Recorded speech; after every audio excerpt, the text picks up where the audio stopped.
بسم اللہ الرحمن الرحیم۔ السلام علیکم۔ تو قرآن پاک کی سورہ مومن میں اللہ تعالیٰ ارشاد فرماتے ہیں کہ بے شک قیامت ضرور آنے والی ہے، اس میں کوئی شک نہیں، لیکن اکثر لوگ نہیں مانتے۔ دوستو، قیامت ایک عربی زبان کا لفظ ہے جس کے لغوی معنی کھڑا کرنے کے ہیں، یعنی مردوں کو قبروں سے کھڑا کرنا، یعنی دوبارہ زندگی لوٹانا۔ تاہم قیامت اس کائنات کی مکمل تباہی کی طرف اشارہ کرتی ہے، جس کے بارے میں تمام انبیاء علیہ السلام اپنی امتوں کو آگاہ کرتے آئے ہیں۔ لیکن دوستو، آج مغربی ماہرین فلکیات بھی اس نتیجے پر پہنچ چکے ہیں کہ اس کائنات نے بالآخر ایک نہ ایک دن فنا ہو جانا ہے، جس کی وہ مختلف توجیحات پیش کرتے ہیں۔ کوئی سائنسدان سورج کا ایندھن ختم ہو جانے پر زمین پر قیامت برپا ہونے کی پیشین گوئی کرتا ہے، تو کوئی کسی بڑے بلیک ہول کو زمین پر زندگی کے خاتمے کا ذمہ دار ٹھہراتا ہے۔ لیکن یہ بات تو طے ہے کہ جس کی ابتدا ہوئی ہے اسے اپنے اختتام کو بھی پہنچنا ہے۔ بحیثیت مسلمان قیامت اور روز محشر پر ایمان لانا ہمارے لیے لازمی ہے۔ قیامت کب آئے گی، کس طرح قائم ہوگی، یہ بات اللہ تعالیٰ کے سوا کوئی نہیں جانتا۔ البتہ تمام انبیاء علیہ السلام نے اس کے بارے میں کئی نشانیاں اپنی امتوں کو بتائی ہیں۔ ہمارے نبی حضرت محمد صلی اللہ علیہ وآلہ وسلم نے بھی انسانوں کو قیامت کی بہت سی نشانیوں سے آگاہ کیا ہے، جنہیں اپنے زمانوں کے اعتبار سے 3 درجات میں تقسیم کیا جاتا ہے۔ پہلا درجہ علامات بعیدہ کہلاتا ہے، جو ان علامات پر مشتمل ہے جو قیامت سے بہت پہلے ظاہر ہوں گی، جبکہ دوسرا درجہ علامات متوسطہ یا علامات صغرا بھی کہلاتا ہے۔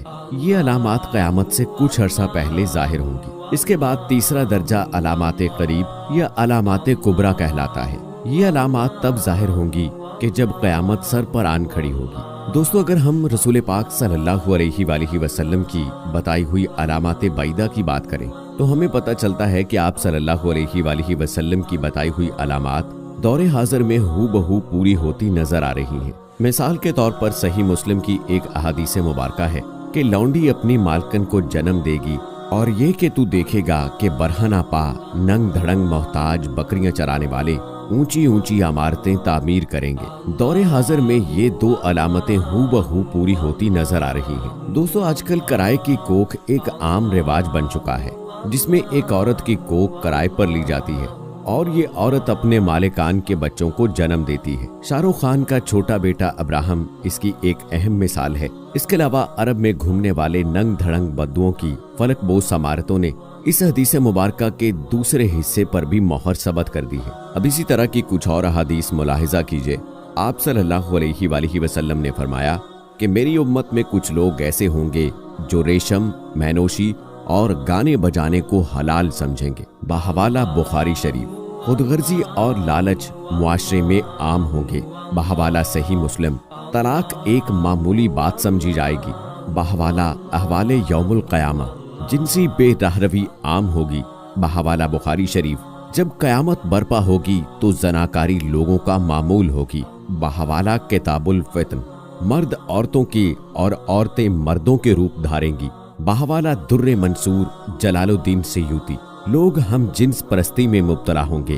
بحوالہ المتقی الہندی۔ لوگوں پر ایک ایسا وقت بھی آئے گا جب اس بات کی پرواہ نہیں رہے گی کہ آیا کوئی حلال کما رہا ہے یا حرام۔ بحوالہ بخاری شریف۔ حضرت انس رضی اللہ تعالی عنہ سے روایت ہے کہ حضرت محمد صلی اللہ علیہ وآلہ وسلم نے فرمایا کہ قیامت تب تک قائم نہ ہوگی جب تک زمانے آپس میں قریب نہ ہو جائیں۔ بس سال مہینے کے برابر ہو جائے گا اور مہینہ ہفتے کے برابر، ہفتہ دن کے برابر، دن گھنٹے کے برابر، اور گھنٹہ ایک چنگاری کی طرح جو چمک کر فوراً بجھ جاتی ہے۔ بحوالہ ترمذی شریف۔ دوستو، آج دنیا کا ہر آدمی وقت کی کمی اور اس کے جلد گزر جانے کی شکایت کرتا ہے، جو قیامت کی اس علامت کے پورا ہو جانے کی ایک واضح دلیل ہے۔ اس کے علاوہ نبی کریم صلی اللہ علیہ وآلہ وسلم نے دنیا میں آنے والے آخری رمضان المبارک کے حوالے سے بھی واضح نشاندہی فرمائی ہے۔ یہ رمضان المبارک تاریخ انسانی میں آنے والا آخری رمضان ہوگا، جس کے بعد یہ پاک اور بابرکت مہینہ کبھی نہیں آئے گا، جس کے بعد یہ زمین اور اس پر بسنے والی مخلوقات 1 سال کے عرصے کے اندر ختم ہو جائیں گی۔ کتاب الفتن میں حضرت نعیم بن حماد رضی اللہ تعالی عنہ سے روایت ہے کہ حضور نبی کریم صلی اللہ علیہ وآلہ وسلم نے فرمایا کہ قیامت سے قبل ایک رمضان ایسا بھی آئے گا جس میں عوام الناس کو ایک زوردار آواز سنائی دے گی۔ یہ آواز اس قدر خوفناک اور زوردار ہوگی کہ جسے سن کر انسانوں سمیت دیگر مخلوقات سہم جائیں گی اور اس کھوج میں پڑ جائیں گے کہ یہ آواز کیسی تھی اور کہاں سے آئی، لیکن کوئی بھی اس آواز کی کھوج نہ لگا سکے گا۔ سن لو کہ جس رمضان المبارک میں ایسی آواز سنائی دے جس کی کھوج نہ لگائی جا سکے، تو اس کے بعد 1 سال کا رزق اپنے گھر میں جمع کر لینا، کیونکہ اس کے بعد دنیا سے رزق اٹھا دیا جائے گا اور لوگ بھوکے رہیں گے۔ دوستو، قیامت کا آنا ایک یقینی امر ہے اور ہم مسلمان اس بات پر ایمان رکھتے ہیں کہ یہ کائنات اللہ تعالیٰ نے خاص مقصد کے لیے بنائی ہے اور انسان کو اشرف المخلوقات بنا کر بھیجا تاکہ وہ اچھے اعمال بجا لائے۔ یہ بعض سائنسی نظریات کے مطابق یوں ہی اور اتفاق سے وجود میں نہیں آ گئی۔ پھر ان اچھے اعمال کی جزا کے لیے یا برے اعمال کی سزا کے لیے ایک یوم حساب ہونا بھی لازم ہے۔ کیا انسانوں کو اس دنیا میں بھیج دیا جاتا اور وہ نیک اعمال کرتے اور جو دل کھول کر نافرمانی کرتے انہیں ان کی جزا و سزا سے محروم کر دیا جائے؟ یقیناً نہیں، اور اللہ تعالیٰ کی صفت عادل و مقصد کے خلاف بات ہے۔ اور چونکہ یہ دنیا امتحان گاہ بنائی گئی، اس میں یہ بھی ممکن نہیں کہ رزلٹ کا اعلان کمرہ امتحان میں ہی کر دیا جائے۔ روئے زمین پر جو کچھ ہے ہم نے اسے زمین کی رونق کے باعث بنایا ہے کہ ہم انہیں آزما لیں کہ ان میں سے کون نیک اعمال والا ہے۔ اس پر جو کچھ ہے ہم اسے ایک ہموار صاف میدان کر ڈالنے والے ہیں۔ جب آسمان پھٹ جائے گا اور اپنے رب کے حکم پر کان لگائے گا، جب سورج لپیٹ لیا جائے گا اور جب تارے بے نور ہو جائیں گے، میں قسم کھاتا ہوں قیامت کے دن کی۔ یہ تمام اور انہی جیسی بے شمار آیات بینات قیامت کے وقوع کے یقینی ہونے پر دلالت کرتی ہیں۔ ایسا نہیں ہے کہ انسان دنیا میں آیا بس منمانیاں کرے اور ختم، کوئی باز پرس نہ ہو، نہیں، بلکہ ایسی احمقانہ بات مشرکین مکہ بھی کہا کرتے تھے کہ کیا جب ہم مٹی اور ہڈیاں ہو کر ریزہ ریزہ ہو جائیں گے تو کیا از سر نو پیدا کیے جائیں گے؟ سورہ بنی اسرائیل میں اللہ تعالیٰ نے فرمایا، ہاں، خواہ پتھر یا لکڑی یا تمہارے خیال میں اس سے بھی کوئی سخت چیز ہو جاؤ۔ قرآن مجید اور نبی اکرم صلی اللہ علیہ وآلہ وسلم نے ہمیں قیامت، اس کی علامات صغرا و کبرا اور دیگر فتنوں سے آگاہ کیا ہے۔ رسول پاک صلی اللہ علیہ وآلہ وسلم نے فرمایا، میں اور قیامت ایسے بھیجے گئے جتنا شہادت والی انگلی اور درمیانی انگلی ایک دوسرے کے قریب ہے، بحوالہ صحیح بخاری۔ یعنی آپ صلی اللہ علیہ وآلہ وسلم خاتم النبیین ہیں، مسلمان آخری امت ہیں، اور اس کے بعد قیامت کا وقت قریب ہی قریب ہے۔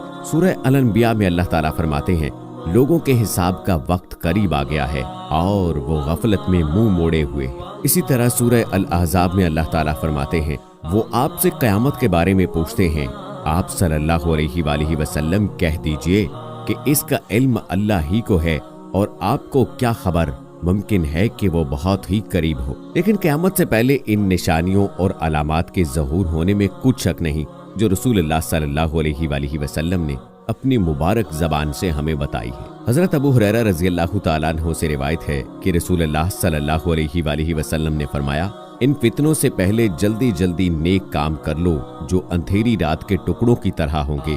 آدمی صبح مومن ہوگا اور شام میں کافر، یا شام میں مومن ہوگا اور صبح میں کافر، اور انسان دنیاوی ساز و سامان کے بدلے میں اپنا دین فروخت کر دے گا۔ یہ بات آج ظاہر ہے کہ لوگ دنیاوی مال و متاع کے پیچھے ہر بات لٹا دینے کو تیار ہیں اور ان کے ہر کام کا محور و مرکز دنیاوی ساز و سامان ہی ہوتا ہے۔ جس معاملے میں بھی دیکھ لیا جائے، اکثریت کا یہی حال ہے۔ رشتے و تعلق داریاں ہوں، مال و زر کے حصول کے لیے اوپر سے اوپر اور آگے سے آگے ہی نظر جاتی ہے۔ رسول اللہ صلی اللہ علیہ وآلہ وسلم نے فرمایا، ہر امت کے لیے ایک فتنہ ہے اور میری امت کا فتنہ مال ہے۔ رسول اللہ صلی اللہ علیہ وآلہ وسلم نے فرمایا، اگر ابن آدم کے پاس مال کی 2 وادیاں ہوں تو وہ تیسری کا خواہش مند ہوگا۔ اسی طرح عالمی سطح پر بھی دیکھا جائے تو وہاں بھی مختلف قوموں اور ملکوں کے درمیان معاشی کشمکش ہی جاری رہتی ہے اور ایک دوسرے کو نیچا دکھانے اور نقصان پہنچانے کی سازشیں کی جاتی ہیں۔ تو دوستو، امید کرتے ہیں کہ ہماری آج کی قیامت کی نشانیوں کے حوالے سے یہ ویڈیو آپ کو پسند آئی ہوگی۔